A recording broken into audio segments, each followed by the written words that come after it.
guys, Matt Silas here, and today I am back in another episode of r/RegularRevenge for day number 25.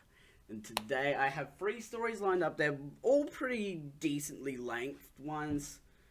It might be like a 20-minute episode, 25-minute episode. I don't know how long it will be, but I gotta get into it. Let's start in the middle. Calling time on Foul Cafe. I originally posted this in Pro Revenge, but it was removed as it didn't go above and beyond. Hope you enjoy. At 15, everyone at school had to do work experience. 2 weeks out of school working somewhere, anywhere, just nowhere near this school. I tried so hard to find my own placement in something I was interested in, but came up empty. I ended up helping out in a local cafe. Not exactly experienced, as I had already been working in a different cafe at weekends for 2 years. I turned up on the first day to be greeted by a foul, greasy, fat lump of a man in the most disgusting and dirty clothing and apron, who grunted something unintelligible and pointed at a woman in the back of the kitchen. This nice and clean lady turned out to be his mother, the waitress. Oh, fuck. No. She put me to work cleaning tables, collecting and cleaning cups, plates, etc. The next day they taught me the till, and I served customers too. At the end of the day, I was to mop the floors. I went to the mop bucket, and it was full of cold, grey, slimy water. I went to tip it out to put fresh water in, and the greasy owner shouted at me, "No! Use that. I can't afford to waste money for hot water and soap on floors." Oh yeah, you need to run from this business already. Because if they're skipping on the fucking water, like, yes, you gotta pay the bills for the water, but so much stuff uses water, man. I used the same water on the floors the whole week. By the end of the week, I was more than horrified. Bowls of sugar and condiments on tables that were never cleaned out and regularly had dead insects in them. Oh no! Crockery and cutlery are chipped, stained and never properly cleaned nor sterilized. The kitchen area was the most disgusting thing I'd ever seen, with moldy food in the corners of hot plates and all over the floor. Utensils were never cleaned, just scraped. Food was often left out, uncovered. The fridges were not cold enough, and food was thrown in willy-nilly, uncovered and mixed up. Raw, cooked, touching, etc.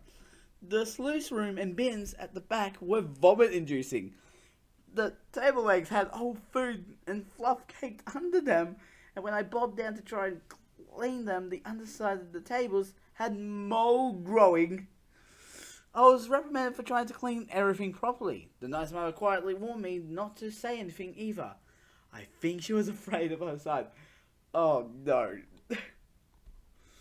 Tuesday of the second week, there was a phone call from the local butcher's warning there was a health inspector in the area.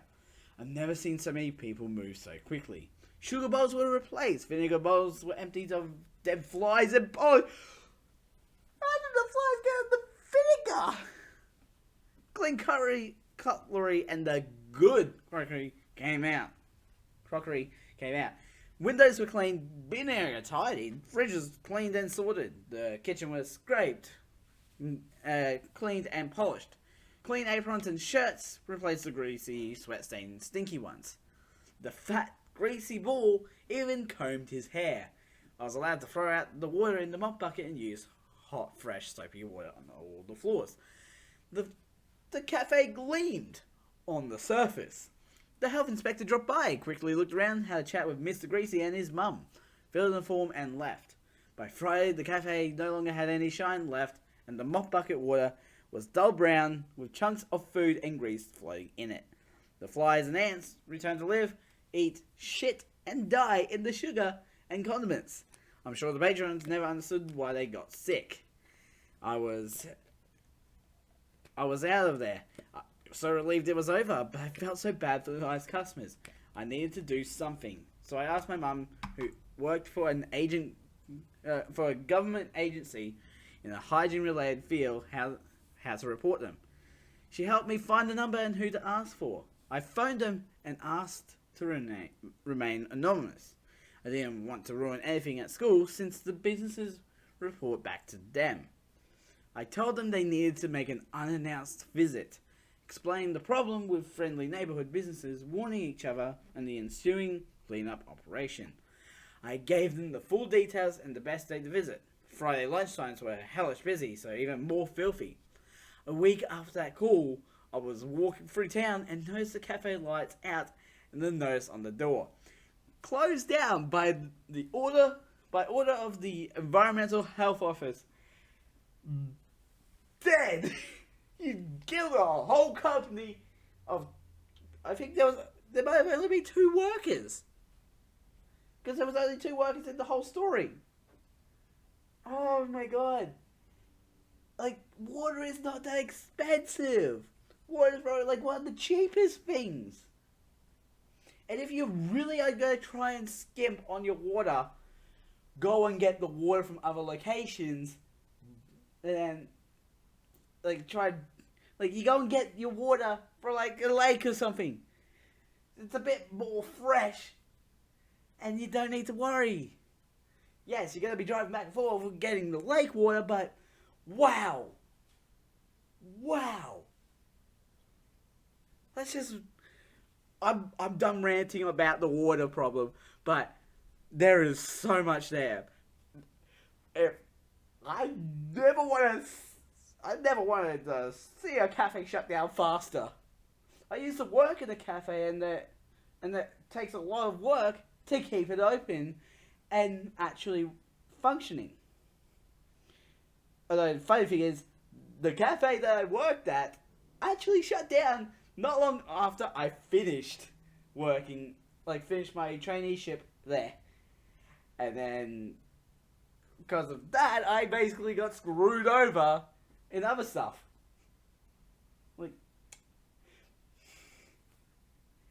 And I joke about being cursed, but I think I might be cursed.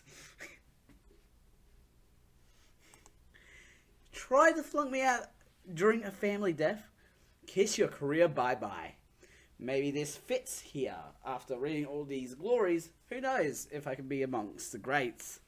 TLDR, my grandma got sick with cancer, passed away during my sophomore year of college, and one of my art teachers tried to report me to the office for absences, flunked me in the class, and in turn prolonged my graduation by a semester. He-ho, earlier had it out. He had it. What? He-ho, early had it out for me. What? I reported his poor attitude and unethical behaviour. I saw him working a restaurant job after finishing dinner with 3 handsome gentlemen. Long story. Okay, we're getting to the story. It was 2012, and I was in the height of my college enjoyment. I was living with my grandparents after a bad car accident which knocked some of my sense into my crazy life, and I was working hard to make my family proud and gain some traction under my feet. Okay, that's good. Having always gravitated towards art, I chose this as my major and pursued it with flying colours. I was consecutive making the dean's list, staying home instead of going out, and soaking up every bit of knowledge I could to protect and ensure the success of my future. Heck, I was even taking summer classes to graduate early, knowing the sooner I could get out of school, the faster I could start my budding career. It was all peachy keen until a new teacher was hired in the art department. We'll call him Mr. Finn, as he was tall, thin, sort of gangly type with thick rimmed glasses. Oh, yep. All good, right? Excited to meet someone new who could teach me new things. Except this Mr. Finn was not exactly the friendly type. In fact, I couldn't understand why he had gone into teaching, as I tried to warm up to him a couple of jokes and got nothing but frozen shoulders. no one could get close to him.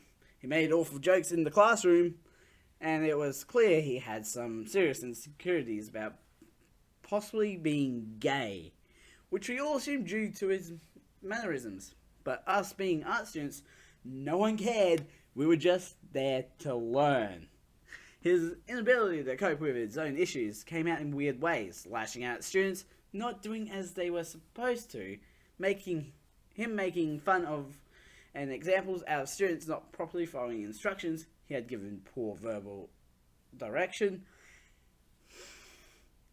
and ultimately making everyone feel sort of uncomfortable in his presence. We all did the best we could to try and cope with it when going to class with him, and stayed focused on the ultimate goal. Learning new techniques and getting a passing grade. I don't know why I was trying to say teaching. My brain wasn't working. I had already had printmaking class with this teacher and knew what he was like. By the time that my grandmother's illness was getting progressively worse, fast, it didn't help she was misdiagnosed and given the wrong treatment. And she was the pinnacle that kept a large family together.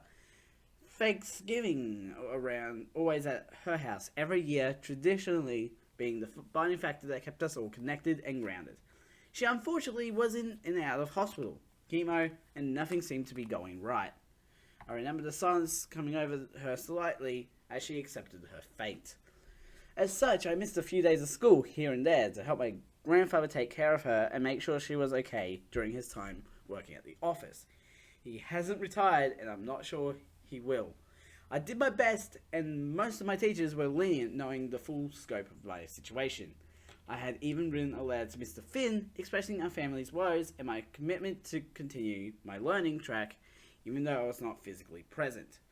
Unfortunately, as I was scheduled to take a graphic design class as part of my required classes, I was grouped with Mr. Finn again as the teacher, something I wasn't exactly looking forward to as I got no response from my letter, but that I would be doing my best, trying to focus on my education while my grandmother was slowly dying. Again, he made extremely uncomfortable jokes and made kids feel unable to do as he had commanded. Never directly saying it, but always implying that everyone was an idiot and that he held all the knowledge. That we should be praising him for this great opportunity bestowed upon us to learn from him. All I can just picture is just, yes, master. It's like on your knees and like fucking religious shit.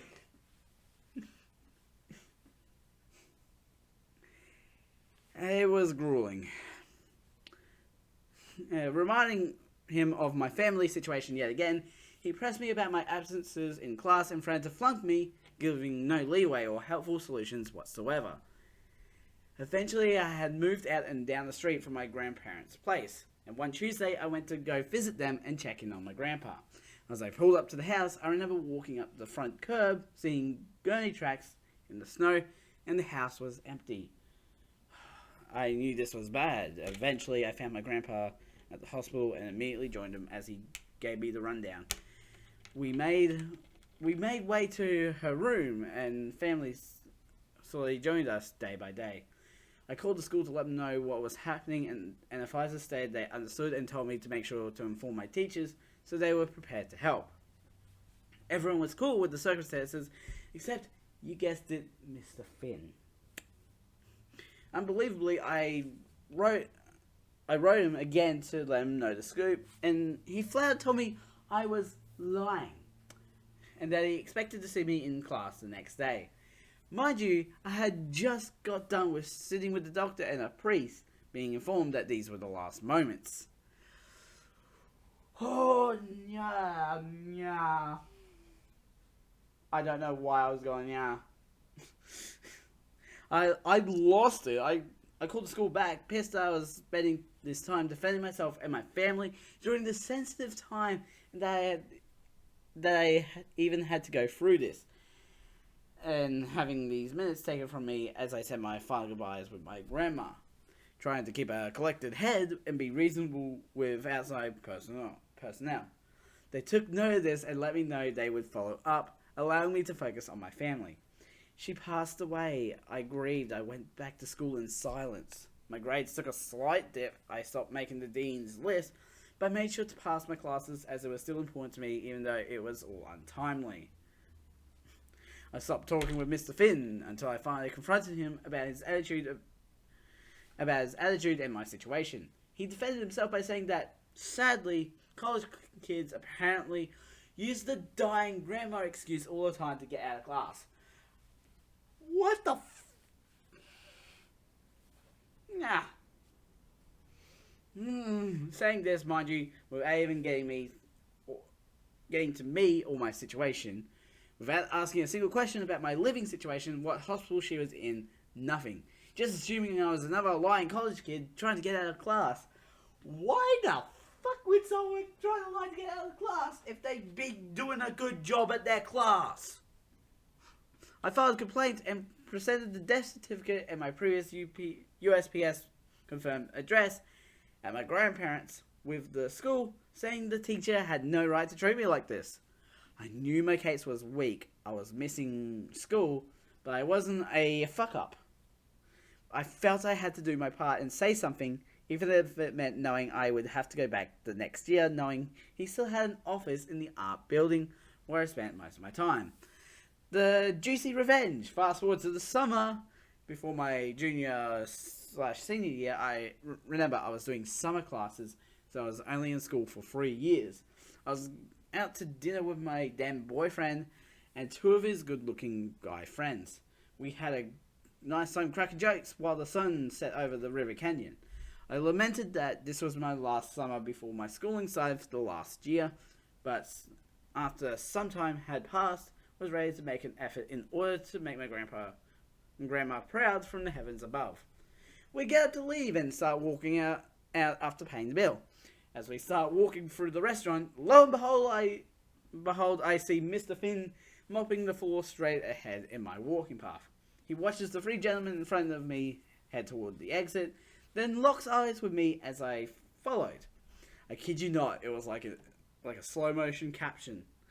And without even realizing it, by pure habit, I just happened to slow motion wave as I walked by, watching as he froze with the mop in his hand. Turns out his contract was not renewed for another year, and I retook my graphic design class with another teacher and passed with flying colours, graduating with a bachelor's in art and going on to work for a major tech company in data analytics, likely making more than him. Mind equal blown.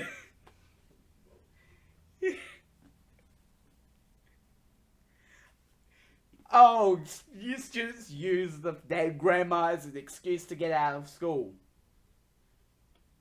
Like, I don't see how that's an excuse. It's like, do you have brains, man? Like, where were your brain at to think this student could actually have a dead grandma that recently died?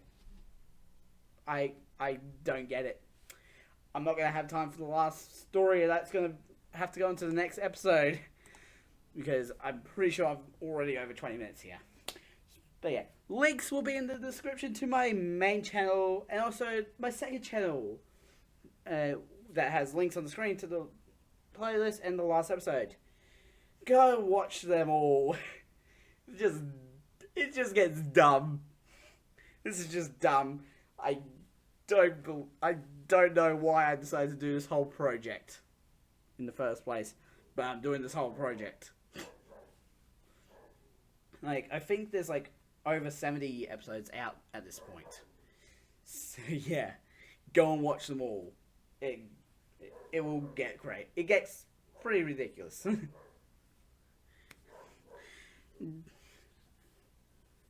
Don't forget to subscribe and hit the notification bell so you know when next video comes out. A ding, a ding. I'm the Mad Scientist. Mad Scientist out.